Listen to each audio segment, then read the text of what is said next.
Bismillahirrahmanirrahim. Assalamualaikum warahmatullahi wabarakatuh. Magnet rezeki, satu sama terhubung. Alhamdulillah, wassalatu wassalamu ala rasulillah wa ala alihi wa sahbihi wa wala wa la hawla wa la quwata illa billah. Asyhadu an la ilaha illallah wa asyhadu anna Muhammadan abduhu wa rasuluhu la nabiyya ba'dah. Allahumma salli wa sallim ala nabiyyina Muhammadin wa ala alihi wa sahbihi ajma'in. Qala Allah Ta'ala fil Qur'anil Karim, a'udzu billahi minasyaitonir rajim. Bismillahirrahmanirrahim. Wa ita'adzana rabbukum la in syakartum la azidannakum wa la in kafartum inna 'adzabi lasyadid. Shadaqallahul azim wa shadaqa rasuluhun nabiyyunal karim wa nahnu 'ala dzalika minasyahidin wa la haula wa la quwwata illa billahil aliyyil azim. Teman-teman semua, gimana kabarnya ya? Saya doakan Anda semua mendapatkan keberkahan, kemuliaan dan kejayaan dari Allah Subhanahu wa taala, sehingga hidup Anda penuh berkah, penuh mulia, penuh jaya dan penuh keajaiban. Senang sekali bisa bertemu dengan teman-teman semuanya ya. Saya dari Beaufort, Sabah, Malaysia ya, Nganjuk Ulum. Selamat datang Nuraini Idris ya. Selamat datang pada Johor. Alhamdulillah ya, saya ucapkan selamat datang semuanya. Saya tak boleh sebutkan satu persatu, saya nggak bisa sebutkan, tapi subhanallah senang sekali sudah ada 265 orang yang hadir. Dan di channel Telegram baru saja tadi saya sampaikan satu testimonial ya, testimonial yang subhanallah dahsyat ya. Alhamdulillah, mudah-mudahan ini bisa jadi satu kebaikan buat kita ya. Sebentar saya munculkan, ini dia ya. Baik, jadi tadi ada yang kirim pesan ke saya gitu ya. Dia sampaikan testimonialnya. Saya kemarin sempat futur gitu ya. Alhamdulillah tercas lagi dengan adanya bincang hikmah. Banyak keajaiban-keajaiban yang saya alami. Wow, keren ya. Masya Allah Pak, Allahu Akbar. Pas hari Ahad kemarin saya bergabung di bincang hikmah sore pukul 4. Posisi saya belum pegang uang, mau masak, mau belanja, belum ada uang. Sambil saya dengerin, saya ngomong-ngomong sendiri. Ya Allah, hamba belum ada uang, mau belanja masak ini ya Allah. Ya, kemudian berucap, ya datanglah ya seperti apa yang kita latih ya, pakai ilmu LOP. Allahu Akbar, belum sampai 10 menit. Saya berucap seperti itu, tahu-tahu ada tamu, salam. Saya keluar, ternyata tetangga ngasih amplop. Ya, katanya, Ibu, alhamdulillah ini Ibu dapat arisan bulan ini. Ya Allah ya Rabb, gemetar tangan saya ya. Masya Allah ya. Berikutnya terus bertubi-tubi keajaiban datang. Apa yang saya batin langsung terwujud, dibatin terwujud, dibatin terwujud ya. Masya Allah. Terus suami juga berubah 180 derajat. Rasanya nggak sanggup menceritakan semua keajaiban-keajaiban yang saya alami ya. Masya Allah, alhamdulillah. Jadi itu keajaiban yang dialami oleh sang ibu ya. Dan rasanya memang banyak sekali keajaiban-keajaiban yang hadir dan datang pada kehidupan orang-orang yang telah mengikuti ilmu magnet rezeki. Mudah-mudahan saya doakan Anda juga bisa mendapatkan keajaiban seperti itu ya. Jadi bagi yang belum ke Telegram, silahkan nanti ikuti materi magnet rezeki secara gratis di channel Telegram ya, di t.me audio magnet rezeki ya. Dan info-infonya itu ada di t.me rahasia magnet rezeki ya. Silahkan nanti bisa diikuti di sana. Oke, kita langsung masuk ke materi ya. Kita langsung masuk ke materinya. Dan kemarin itu kita menyampaikan doa ya. Dan ini doa yang kita kemarin saya mohon maaf, ini belum saya ganti juga ya. Sebentar ya, saya sampaikan doanya ya. Jadi kita bahas doa yang kita sudah sampaikan kemarin ya. Dan ini doa untuk dipermudah urusan kita insya Allah ya. Dan ini doanya Allahumma ya farijal ham wa ya kashifal gham wa ya mujiba da'watul mutarrin rahmanad dunya wal akhirah wa rahimahuma anta tarhamuna farhamna rahmatan tughnina biha ar-rahmatika man siwak. Ini doa yang insya Allah ya teman-teman, gimana sudah dihafal ya. Allahumma ya farijal ham, ya Allah yang meleraikan duka cita, wa ya kashifal gham, yang melapangkan kekusutan ya. Wa ya mujiba da'watil mutarrin, yang menyahut doa orang yang sedang susah, ya. Wa ya mujiba da'watil mutarrin. Jadi ini kita merintih di hadapan Allah Subhanahu wa taala. Jadi bagian dari doa, salah satu bagian dari doa itu adalah rintihan kita kepada Allah Subhanahu wa taala. Karena seringnya begini, ketika kita meninggikan gitu ya, sedikit aja ada tinggi gitu ya, rasa kita kepada Allah Subhanahu wa taala, maka Allah Subhanahu wa taala itu akan merendahkan kita. Tapi ketika kita rendah gitu ya, maka Allah Subhanahu wa taala akan meninggikan kita. Nah, maka latihannya itu ada di sini ya. Ada di kita berlatih di doa ya. Jadi kita berdoa kepada Allah Subhanahu wa taala ya, Allahumma ya farijal ham wa ya kashifal gham wa ya mujiba da'watil mutarrin. Rahmanad dunya wal akhirah ya. Engkau yang Maha Pengasih di dunia dan akhirat ya, dan menyayangiku di dalam keduanya. Wa rahimahuma. Nah, ini salah satu kalimat doa yang sangat saya suka sekali, yaitu wa rahimahuma ya. Yaitu ya Allah, Engkau yang merahmati ya. Ini ada pertanyaan, apakah itu termasuk bagian dari doa al-ma'surat ya? Setahu saya tidak ya. Ini bagian salah satu doa yang khusus ya. Dan saya sempat browsing itu ada format yang sedikit berbeda gitu ya. Di sini kan kalau yang di farhamna rahmatan gitu, farhamna rahmatan itu dalam format yang berbeda itu farhamna birahmatin ya, atau birahmatika ya, farhamna birahmatin. Nah, itu sementara di sini ya, saya mendapatkannya bahwa farhamna rahmatan. Nah, karena saya dapatkan itu dari kiai, maka ya saya tetap ya pakai format farhamna rahmatan tughnina biha ar-rahmatika ya. Tadi kita rahmanad dunya wal akhirah, yang Maha Pengasih di dunia dan akhirat. Wa rahimahuma, dan Engkau merahmati aku di dalam keduanya, menyayangi aku di dalam keduanya. Anta tarhamuna, Engkau mengasihi aku. Nah, di sini adalah bagian dari harapan kita kepada Allah bahwa Allah mengasihi kita. Ya, farhamna rahmatan, yang dengan suatu rahmat ya, tughnina biha, dengan rahmat itu aku sudah cukup. Tughnina biha ya, tughnina biha, udah cukup gitu, nggak perlu yang lainnya. An rahmatik, dari rahmatmu, man siwak ya, dibandingkan dengan apa yang ada pada selain. Nah, ini adalah kalimat yang melatih kita untuk merendahkan diri kita di hadapan Allah Subhanahu wa taala. Ketika kita merendahkan diri kita kepada Allah, Allah pun akan meninggikan derajat kita. Dan ini sesuai dengan apa yang kita bahas ya, tentang, jadi kita masuk di kaitannya dengan keutamaan zuhud di dunia dan anjuran agar mempunyai sedikit harta serta keutamaan kefakiran. Jadi ini adalah bab tentang yang nggak gampang dipahami, sehingga akhirnya ya banyak orang yang ketika memahami ini dengan tidak tepat, yang dilakukan adalah betul-betul meninggalkan kehidupan dunia. Padahal kehidupan dunia itu bukan ditinggalkannya dengan seperti itu ya. Nah, dalam ayat yang lainnya Allah Subhanahu wa taala ya menyebutkan ya, Pak Indrajit, kita kajian dulu ya. Ini ada tamu saya, Pak Indrajit ya. Nah, di sini ya, dalam surat Al-Kahfi ayat 45 sampai 46 ya, auzubillahi minasyaitonir rajim. Wadrib lahum mathalal hayatid dunya kama in anzalnahu minas sama' fakhtalata bihi nabatul ard ya, fakhtalata bihi nabatul ard fa asbaha hashiman tazruhu riyah wa kana Allahu ala kulli syai'in muqtadira ya.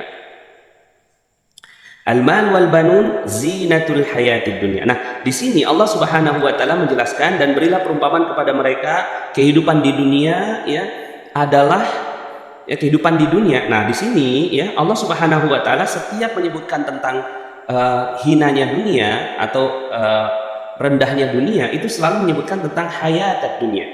Adalah sebagai air hujan yang kami turunkan dari langit, maka menjadi subur karenanya tumbuh-tumbuhan di muka bumi, kemudian tumbuh-tumbuhan itu menjadi kering gitu ya, yang diterbangkan oleh angin.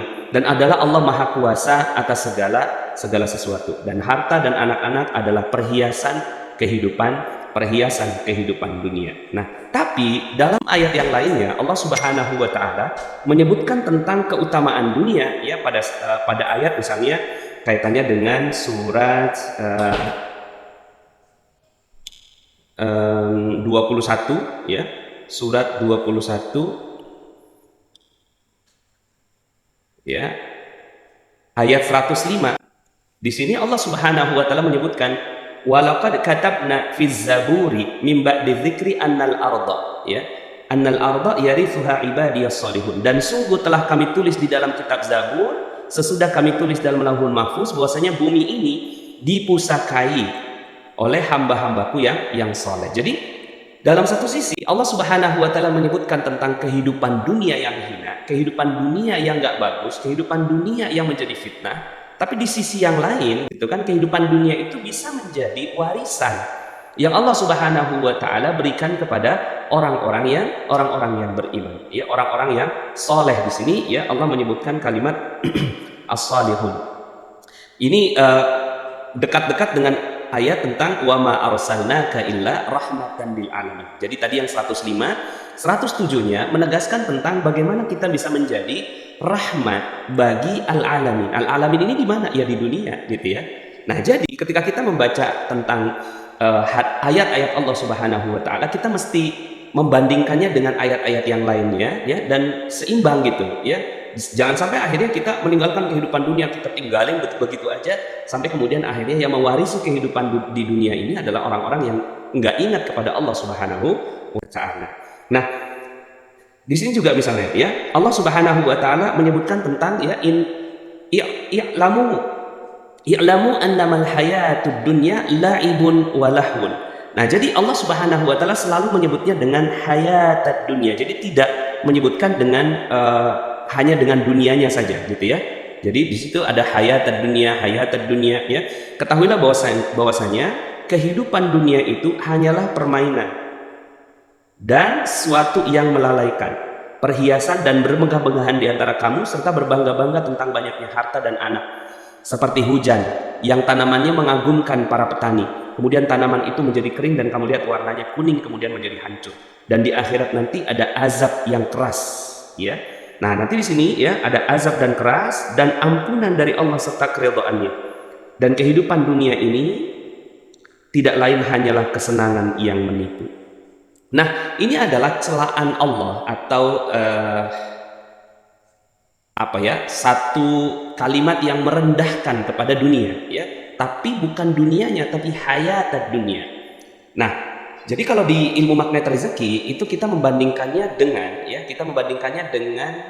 hadis Rasulullah Sallallahu Alaihi Wasallam ya, bahwa ad-dunya mal'unah mal'unun ma fiha. Seluruh dunia terlaknatlah semua yang ada di dalamnya ya. Jadi kayak air gitu kan, air ini kan dunia, ini terlaknat gitu kan. Ad-dunya mal'unah, seluruh dunia terlaknat. Mal'unun ma fiha, terlaknatlah semua yang ada di dalamnya, illa, tapi ada kalimat kata illa ya, kecuali makana lillahi minha, kecuali apa-apa yang ditujukan untuk Allah dengan cara Allah ya. Nah, maka kalau seandainya kita mampu untuk ya memilah-milah dunia itu ya dengan sesuatu yang baik, insya Allah akan jadikan baik ya. Nah, kemudian dijadikan indah, zuyyina linnasi hubbus syahawati minan nisa. Nah, jadi di dalam fitnahnya dunia itu ada yang disebut sebagai hubbus syahwat. Hubbus syahwat itu apa? Dijadikan indah pada pandangan manusia kecintaan kepada apa-apa yang diingini ya. Hubbus syahwat yaitu kecintaan pada apa-apa yang diingini. Dari apa? Wanita, anak-anak, harta, ya, emas, perak, kuda, binatang-binatang ternak, dan sawah ladang. Nah, inilah kesenangan dunia, hidup di dunia, dan di sisi Allah lah tempat kembali yang baik. Nah, jadi kalau seandainya kita mampu untuk menyisihkan, jadi misalnya nih kayak kaitannya dengan wanita gitu ya. Ya kan kita benar-benar mau menginginkan wanita gitu ya. Menginginkan wanita bagi seorang lelaki, tapi gitu ya, di sisi Allah. Nah, di sini ada kalimat nih bahwa di sisi Allah lah tempat kembali yang baik di surga, yaitu di sisi Allah. Kalau wanita-wanita ini adalah wanita-wanita yang diizinkan oleh Allah Subhanahu wa taala untuk kita kita jaga, kita rawat, yaitu dengan menikah dengan baik, ya, sebagaimana hadis Rasulullah atau sunnahnya Rasulullah, an-nikahu sunnati faman raghiba an sunnati falaysa minni, ya, bahwa menikah adalah sunnah. Jadi wanita-wanita yang mana yang dimaksud oleh Allah Subhanahu wa taala terhadap ini? Ya, wanita-wanita yang enggak halal. Tapi di sisi Allah, ini yang halal. Nah, maka kata kunci dari ayat ini adalah bagaimana kita bisa memfokuskan pada apa-apa yang diizinkan oleh Allah Subhanahu wa taala, yaitu yang di sisi Allah Subhanahu wa taala, agar nanti wanita yang kita nikahi insya Allah bisa, ya, masuk ke dalam surga Allah bersama dengan kita, ya. Begitu juga dengan anak-anak, ya, anak-anak. Kemudian harta ini, apakah harta ini bisa, gitu ya, masuk ke surga bersama dengan kita? Bisa, gitu ya. Sawah ladang ini apakah bisa masuk bersama dengan kita? Bisa, asalkan harta itu digunakan untuk kepentingan Allah Subhanahu wa taala, ya. Apa kepentingan Allah? Ya seperti sekarang, gitu kan. YouTube yang kita lakukan sekarang ini, ya, laptop yang kita gunakan sekarang ini, ya, kemudian ini, ya, kamera, sound yang kita gunakan saat ini, insya Allah semuanya akan masuk ke dalam surga Allah Subhanahu wa taala, asalkan, gitu, ya, seperti itu. Jadi setiap Allah Subhanahu wa taala menyebutkan tentang hal ini selalu dibarengi dengan pemahaman yang tepat, gitu, tentang jangan sampai juga ketika kita merujuk satu kalimat-kalimat yang merujuk ayat-ayat Allah Subhanahu wa taala, akhirnya jadi betul-betul seperti orang yang memusuhi dunia sama sekali. Dalam ayat yang lainnya, ya ayuhan nas inna wa'dallahi haq fala taghurrannakumul hayatud dunya, ya. Jadi di sini janganlah kehidupan dunia memperdayakan kamu. Dan sekali-kali janganlah setan yang pandai menipu memperdayakan kamu tentang Allah. Jadi di sini Allah Subhanahu wa taala mensejajarkan kehidupan dunia dengan, ya, godaan syaitan, ya, yang pandai menipu. Mudah-mudahan kita tidak, ya, berada. Jadi walaupun kehidupan dunia itu, ya, ada yang bisa berkaitan dengan amal soleh, gitu ya, tapi juga kehidupan dunia itu juga bisa menipu. Maka hati-hati, ya, jangan sampai kehidupan dunia itu memperdayakan kita. Tapi kalau seandainya dunianya nggak memperdayakan, insya Allah, ya. Nah, yang memperdayakan itu yang mana? Bermegah-megahan. Bermegah-megahan itu telah melalaikan kamu, ya. Bermegah-megahan telah melalaikan kamu. Jadi yang tidak diperbolehkan dalam kehidupan dunia itu adalah bermegah-megahan, saling show, yang menunjukkan kebisaan kita, kemampuan kita, kemudian akhirnya ria. Nah, kalau dalam ilmu magnet rezeki, akhirnya, ya, jadi teman-teman semuanya mungkin kalau sudah belajar tentang ilmu spiritual meter, gitu ya, di gambarnya belum saya masukin. Jadi spiritual meter itu, gitu ya, itu ada yang, ya, seperti ini, gitu ya. Ini -8, ini +8, gitu ya. Kemudian ini -4, ya, ini +4, ya. Nah, ini kaitannya dengan, ya, spiritual meter. Nah, jadi kita hubungkan antara ilmu definisi dunia dengan ilmu spiritual meter. So, yang mana yang dunia? Yang dunia itu adalah yang ini, ya, yang berada di sudut sebelah kiri. Nah, sementara, gitu ya, yang ada di sebelah kanan inilah akhirat, ya. Jadi orang magnet rezeki itu harus menyampaikan, ya, dirinya sampai ke +8. +8 itu hidayah, ya, atau enlightenment, ya, enlightenment. Nah, kita berlatihnya di mana? Kita berlatihnya tuh di +6, yaitu memuliakan dan membahagiakan orang lain. Yang disebut sebagai dunia, penonjolan diri, kemarahan, keserakahan, ketakutan, keresahan, putus asa. Nah, itu yang kita sudah bahas di dalam ilmu spiritual meter, ya. Jadi yang mana itu dunia? Yang ini dunia itu, gitu ya. Jadi bukan fisiknya. Mobil, gitu ya. Mobil kalau kita gunakan, gitu ya. Mobil kalau kita gunakan untuk +6, maka mobilnya menjadi mobil akhirat, begitu, ya. Mobil kalau kita gunakan untuk kesombongan, maka mobilnya menjadi mobil dunia. Akhirnya bukan mobilnya yang jadi dunia. Yang kita musuhi itu bukan mobilnya, tapi kehidupan, gitu ya, di balik mobil itu yang memperdayakan, bermegah-megahan, menyombongkan diri, gitu ya, seperti itu, ya. Jadi kita hubungkan antara ilmu definisi dunia ya dengan ilmu spiritual matter. Yang mana yang dunia itu? Ya, yang dunia itu yang sebelah sini gitu ya, yang ada di sebelah kiri ini gitu ya. Inilah dunia. Dan itu kita udah pelajari dalam ilmu spiritual matter. Nah, janganlah begitu, kelak kamu akan mengetahui akibat perbuatanmu. Janganlah begitu ya. Jadi Allah Subhanahu wa taala menyebutkan kata-kata ya, kalla saufa ta'lamun, tsumma kalla saufa ta'lamun ya. Nanti kamu akan mengetahui ya. Kalla ta'ala. Tsumma la tus'alunna yauma idzin 'anin na'im ya. Ini urutannya ya. Ya, jadi ya jangan sampai akhirnya ya dunia yang kita nikmati itu akhirnya dijadikan sebagai alat untuk bermegah-megahan. Termasuk juga orang magnet rezeki itu kan dapetin keajaiban demi keajaiban demi keajaiban gitu kan. Volumenya ditambah gitu ya. Oke, ya volumenya ditambah ya.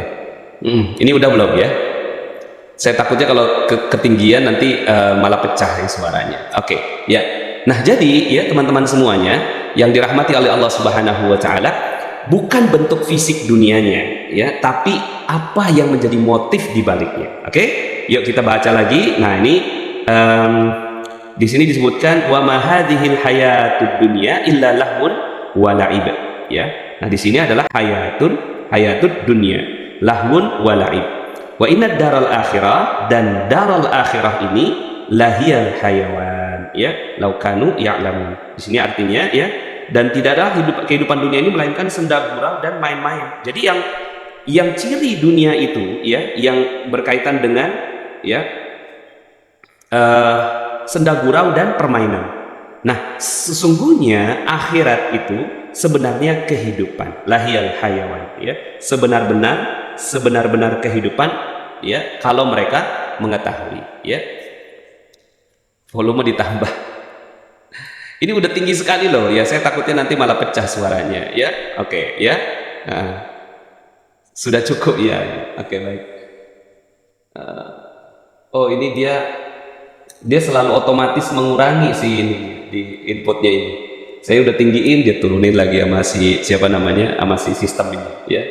Masya Allah ya. Oke, baik ya.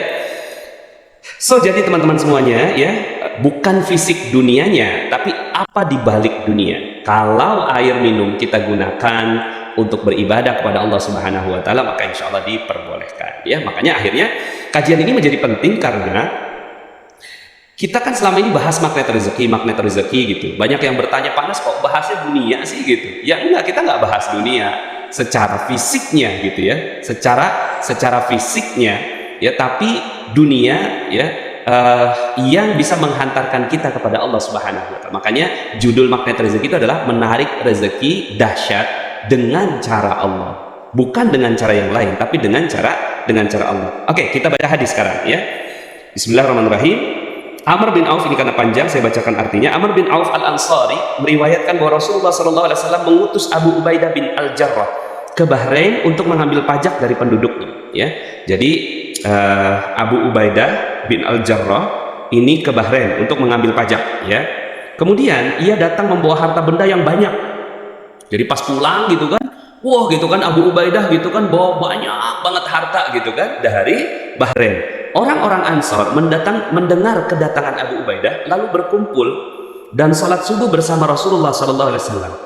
Usai sholat, Rasulullah langsung pergi gitu. Ya, kenapa?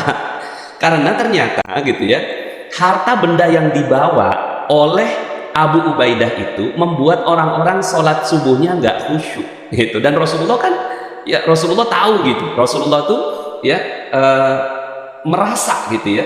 Ya, Rasulullah merasakan itu gitu ya. Rasulullah merasakan betapa ya adanya sholat yang tidak khusyuk karena pada mikirin harta benda yang dibawa oleh Abu Ubaidah. Kemudian ya di sini ya Rasulullah langsung pergi, namun mereka bermaksud hendak menemui Rasulullah SAW. Beliau tersenyum saat melihat mereka ya, lalu bersabda, aku kira kalian telah mendengar kedatangan Abu Ubaidah yang membawa sesuatu dari Bahrain.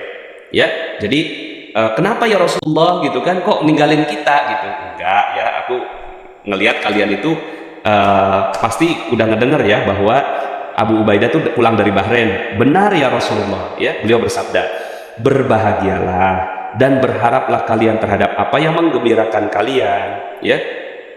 Tapi demi Allah, bukanlah kefakiran yang aku takutkan terhadap kalian, namun aku khawatir jika dunia dibentangkan untuk kalian sebagaimana telah dibentangkan bagi orang-orang sebelum kalian, maka kalian bersaing sebagaimana mereka bersaing, lalu dunia membinasakan kalian sebagaimana ia telah membinasakan mereka, ya.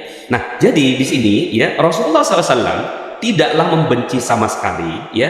Bahkan Rasulullah SAW di sini ada satu kalimat ya, beliau tersenyum, ya.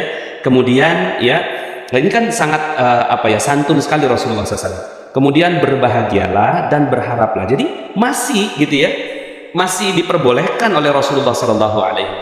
Cuma diingetin gitu loh, diingetin oleh Rasulullah SAW, hati-hati gitu ya. Bukankah kefakiran? Karena gini, kalau udah Islam gitu kan, kalau kita udah Islam itu udah pasti kaya raya. Itu udah jadi hukum ya, udah jadi hukum dari Rasulullah SAW.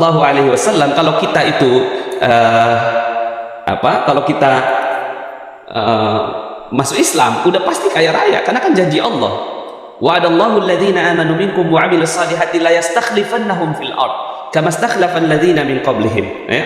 Jadi dalam surat 24 ayat 55, ya, Allah Subhanahu wa taala telah berjanji ya kepada orang-orang yang beriman di antara kamu dan mengerjakan amal-amal soleh bahwa dia sungguh-sungguh akan menjadikan mereka berkuasa di muka bumi.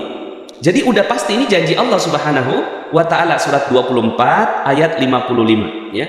Surat 24 ayat 55. Allah Subhanahu wa taala udah berjanji demikian gitu ya. Maka ya akan menjadikan mereka berkuasa di bumi sebagaimana telah menjadikan orang-orang yang sebelum mereka berkuasa, dan sungguh dia akan meneguhkan bagi mereka agama yang telah diridhoinya, dan dia benar-benar akan menukar keadaan mereka sesudah mereka berada dalam ketakutan menjadi aman sentosa. Nah, jadi Rasulullah tuh nggak khawatir gitu ya terhadap bahwa nanti umat Islam tuh akan miskin gitu kan, kekurangan, busung lapar gitu ya. Nggak mungkin. Karena kalau udah Islam udah pasti gitu ya. Bahkan yang dikhawatirkan oleh Rasulullah SAW itu adalah gitu ya, dunia itu akan dibentangkan oleh Allah Subhanahu wa taala sebagaimana telah dibentangkan bagi orang-orang sebelum kalian. Nah, cuma hati-hati gitu ya. Jadi Rasulullah SAW itu menyebutkan tentang kehati-hatian. Kalian bersaing sebagaimana mereka bersaing. Nah, ini nggak boleh. Kalau dalam ilmu magnet rezeki, persaingan itu adanya di -3 gitu ya. Persaingan itu adanya di -3. Nah, dengan peta ini kita jadi akhirnya lebih mudah. Persaingan itu adanya di sini nih, keserakahan gitu ya. Nah, yang nggak diperbolehkan itu keserakahan, tapi ya kalau menikmatinya nggak apa-apa gitu, bergembiralah gitu ya, dan berharaplah kalian terhadap apa yang menggembirakan kalian. Tapi hati-hati, jangan sampai serakah, begitu ya. Ini kitabnya adalah kitab Riyadhus Shalihin, ya. Kemudian saya baca hadis yang kedua sebelum saya masuk ke Pak Indrajit sebagai tamu saya. Insya Allah hari ini kita akan bertemu dengan Pak Indrajit, seorang CTMR ya, Certified Trainer Magnet Rezeki kita. Oke, hadis kedua dari Abu Sa'id Al-Khudri radhiyallahu anhu berkata bahwa Rasulullah SAW ya duduk di tadi ada keterangannya ya, Imam Nawawi berpendapat bahwa tanafus artinya berlomba-lomba mendapatkan sesuatu diiringi dengan rasa tidak suka jika orang lain yang mengambilnya, ya. Dan ini adalah tingkat paling rendahnya hasad. Jadi tingkat pertamanya hasad, yaitu kita tuh nggak suka kalau orang lain yang dapat gitu, ya. Kita nggak suka kalau orang lain yang dapat. Makanya Islam tuh sebenarnya ya nggak ada tuh sejarahnya perlombaan dalam Islam tuh nggak ada sebenarnya. Jadi nggak ada sejarahnya ada perlombaan di dalam Islam, itu nggak ada. Bola basket gitu ya, bola voli gitu ya, kemudian berlomba renang, berlomba olimpiade itu nggak ada dalam Islam gitu ya. Yang ada tuh saling memuliakan. Kenapa? Karena kalau seandainya ada yang walaupun dikatakanlah sportif lah ya, apalah gitu ya bahasanya itu ya, tapi dalam Islam itu nggak ada peradaban-peradaban seperti Romawi yang bikin kolosium gitu kan, hipodrom, itu nggak ada gitu ya. Yang ada dalam Islam itu adalah bagaimana saling memuliakan dan saling membahagiakan ya. Karena ke dalam perlombaan itu ada yang namanya tanafus ini gitu ya. Makanya jangan sampai akhirnya kita gitu ya itu berada dalam sisi perlombaan-perlombaan seperti itu. Oke, terakhir ya. hadis yang kedua, ya, Abu Sa'id Al-Khudri berkata bahwa Rasulullah SAW duduk di mimbar dan kami pun duduk di sekitar beliau. Lalu beliau bersabda, yang paling aku khawatirkan terhadap kalian sepeninggalku nanti adalah jika bunga dunia dan hiasannya dibukakan untuk kalian. Ya, nah ini yang dikhawatirkan oleh Rasulullah SAW. Ini bermakna satu, dunia udah pasti dibentangkan, pasti nih, ya, dunia pasti diberi, udah pasti. Satu ya. Yang kedua gitu ya, kalau udah diberi gitu kan, ya takut tergelincir.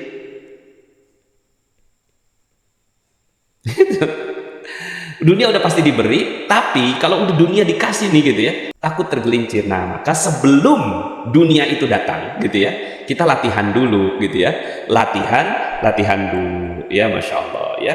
Oke, kita akan lanjutkan ya pembacaan hadis kita biar kita dapat barokah dari ilmu kita.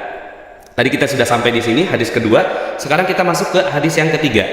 Dari Abu Sa'id Al-Khudri lagi berkata bahwa Rasulullah SAW bersabda, sesungguhnya dunia itu manis dan hijau.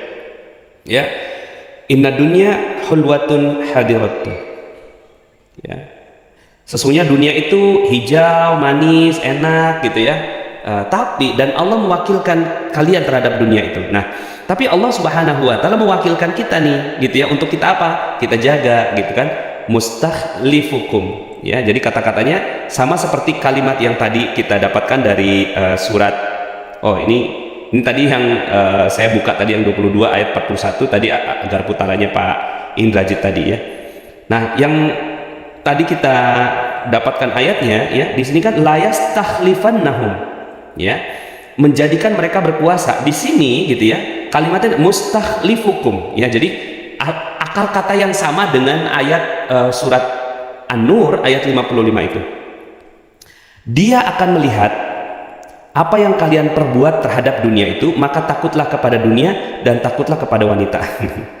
Nah ini ya, takutlah kepada dunia dan takutlah kepada wanita. Kalau ya dunia ini bisa menggelincirkan ya, dan wanita juga bisa menggelincirkan. Jadi kita mesti takut gitu ya terhadap ini.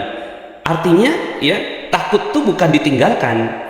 Takut itu adalah kita mengendarainya. Kan di sini kan kata-katanya adalah mengendarainya gitu ya, mewakilkan, memberikan dunia ini kepada kita gitu ya. Memang kita harus rawat, tapi hati-hati gitu ya. Ibarat pisau, kalau Allah Subhanahu Wa Taala dikasih pisau gitu ya, pisau itu kan bisa dua ya, bisa jadi membahayakan gitu ya, membunuh, bisa juga membuat makanan yang enak gitu. Nah, jadi hati-hatilah terhadap dunia itu. Jadi kata-kata takutlah kepada dunia ini bukanlah gitu ya. Di sini kan ada fattaqul ya, fattaku ad-dunya wattaku an-nisa.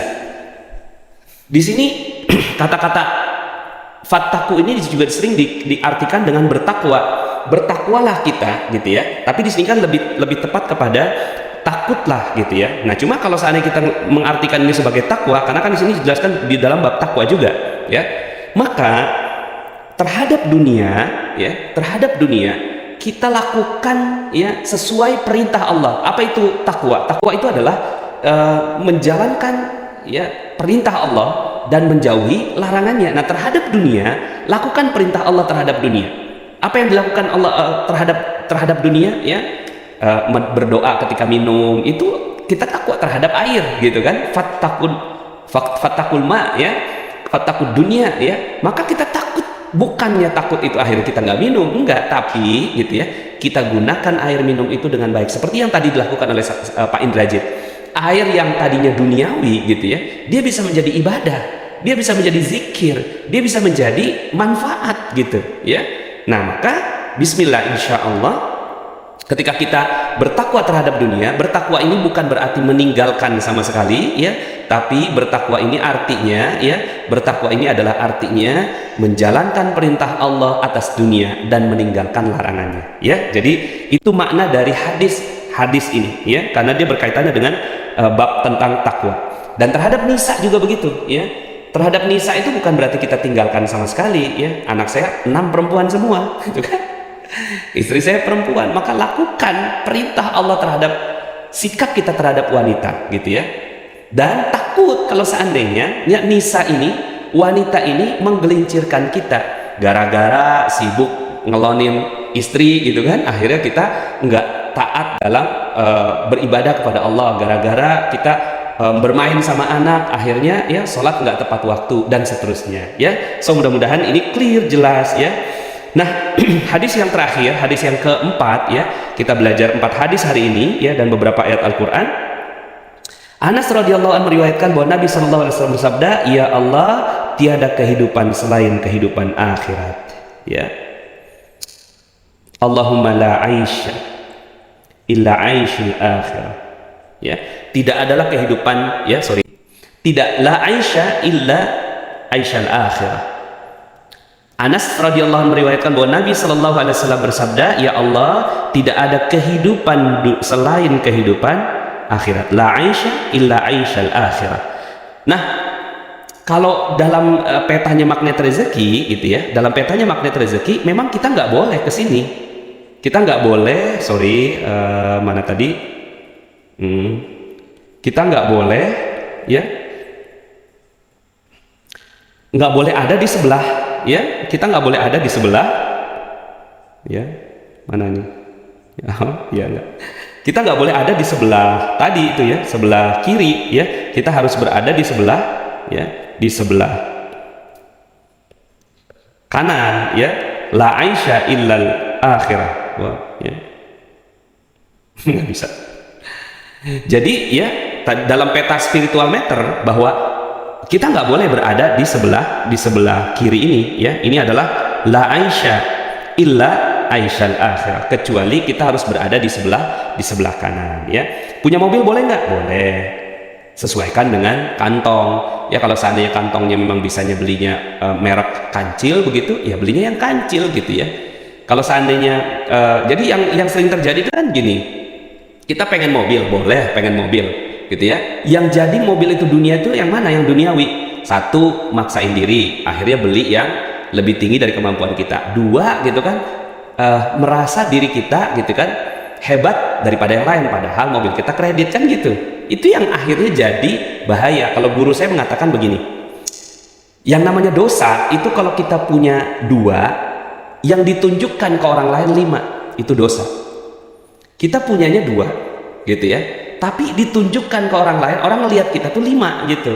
Kita sanggupnya belinya sepeda ontel, tapi orang ngelihat kita punya mobil gitu, itu dosa ya. Punyanya 2 ditunjukkannya 5 ya, itu perisai rezeki.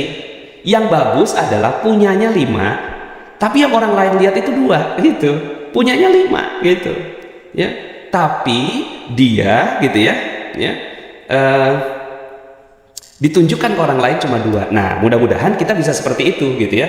Punyanya uangnya ya nggak banyak-banyak, 500 juta gitu kan ya. Kemudian pas pilih mobil, mana nih yang dipilih gitu, bukan yang 700 juta, bukan yang 1,5 miliar gitu ya. Mungkin dia berpikir gitu kan, 500 jutanya buat DP deh gitu kan, tiap bulan nanti nyicil gitu untuk beli mobil yang ya harganya 1,5 miliar. Enggak gitu, punya uang 500 juta buat beli mobil, yang dipilih mobil yang harganya 200 juta ya. Nah, itu yang insya Allah akan jadi aman, tenang gitu ya. Akhirnya dunia kita tidak membahayakan. So, hati-hati dengan dunia. Dunia itu bisa membahayakan, tapi juga dunia bisa menjadi sebab untuk masuk kita ke dalam surga. Nah, sekarang pertanyaannya, apakah kita mau menjadikan dunia kita sebagai asbab kita masuk surga? Karena sekarang ya, kita masuk surga memang asbabnya apa gitu kan?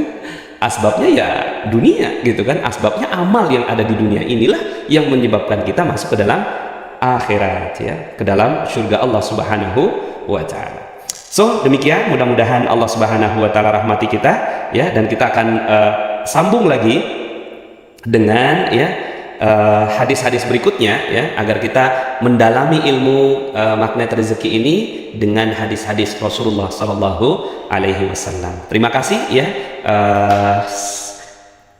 Dan nah ini dia ya, punya 5 ya, tunjukinnya 2 ya, tunjukkan di bawah kemampuan. Orang lain tuh ngelihat kita tuh di bawah kemampuan kita gitu ya. Gimana kalau, oke ini bagus pertanyaannya, bagaimana kalau menyekolahkan anak dengan kualitas agama yang bagus tapi kantong cukupnya untuk sekolah negeri gitu ya? Apa termasuk dosa? Karena di sisi lain berpikir insya Allah akan dimudahkan kalau untuk sekolah. Ya tergantung niatnya.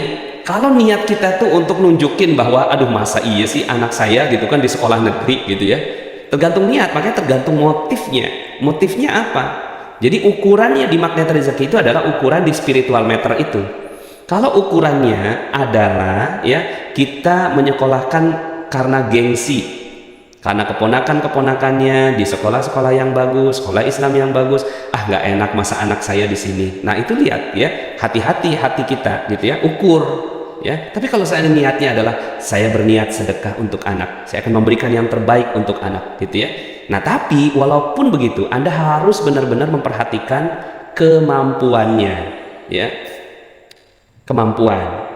Jangan sampai juga akhirnya kemampuan kita itu nggak sanggup dan akhirnya harus ya mengorbankan banyak hal, begitu ya. Jadi ukur di hati ya. Ya, punya 5 tunjukkan 2. Alhamdulillah paham ya, insya Allah. Mudah-mudahan ya. Barakallah, mudah-mudahan ilmu-ilmu ini ya. Nah, ini dunia bisa menjadi sebab kita masuk surga, yaitu dengan amal ibadah. Ada satu kisah unik ya. Ada beberapa ulama itu yang nggak mau mati. Kan gini ya. Kan apa namanya? Kita ini sih pembicaraan levelnya level agak naikkan dikit gitu ya. Cuma ini ya siapa tahu kita bisa mencerna gitu. Ada ulama-ulama yang nggak mau mati. Kenapa? Karena kalau udah mati itu katanya gitu ya.